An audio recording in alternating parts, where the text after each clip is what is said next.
দেশের বর্তমান সময়ের আলোচিত নির্মাতা রায়হান রাফি ও চিত্রনায়িকা তমা মির্জার প্রেমের খবর ওপেন সিক্রেট ছিল চলচ্চিত্র পাড়ায়। বিভিন্ন সময় একে অন্যের প্রতি পরোক্ষভাবে ভালোবাসার কথা জানান দিয়েছেন।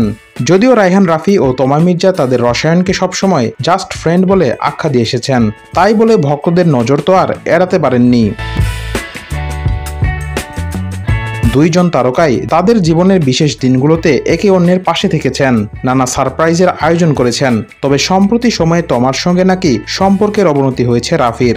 দুজনের মাঝে বন্ধুত্বটা থাকলেও প্রেমটা আর নেই, এই নির্মাতার বক্তব্যেও উঠে আসলো তেমনই চিত্র। সম্প্রতি এক সাক্ষাৎকারে তমার সঙ্গে সম্পর্ক প্রসঙ্গে রাফি বলেছেন, তাদের মধ্যে শুধুই বন্ধুত্বের সম্পর্ক, এছাড়া অন্য কোনো সম্পর্ক নেই। নির্মাতার কাছে জানতে চাওয়া হয়, তমার সঙ্গে সম্পর্ক আগের মতো মধুর, আরও অধিকতর মধুর নাকি তিক্ততা সৃষ্টি হয়েছে? জবাবে রাফি বলেন, তিক্ততায় যায়নি, আগের মতোই বন্ধুত্বের জায়গায় আছে দুজনের সম্পর্কটা। তবে আমাদের নিয়ে যে গুঞ্জন রয়েছে সেটা আসলে নেই। তাহলে কি আপনাদের প্রেম ছিল না? রাফি বললেন, আসলে সেসব কেবলই গুঞ্জন ছিল, তবে আমাদের মধ্যে অনেক ভালো বন্ধুত্বের সম্পর্ক, যা আগেও ছিল এবং এখনো আছে, কিন্তু আমাদের নিয়ে মানুষ যেটা ভাবে সেটি নেই।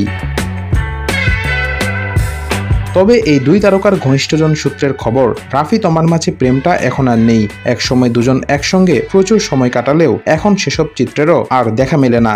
দুজন নিজেদের মতো করেই কেরিয়ার নিয়ে ব্যস্ত হয়ে পড়েছেন। প্রসঙ্গত, রায়হান রাফির পরিচালনায় প্রথমবার তমা মির্জা অভিনয় করেন খাঁচার ভেতর অচিন পাখি ওয়েব ফিল্ম। পরে আবার তাদের দেখা যায় 7 নম্বর ফ্লোর সুড়ঙ্গ সিনেমায়।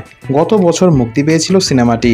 এই সিনেমায় আফরান নিশোর সঙ্গে জুটি বেঁধে অভিনয় করেছিলেন তমা মির্জা।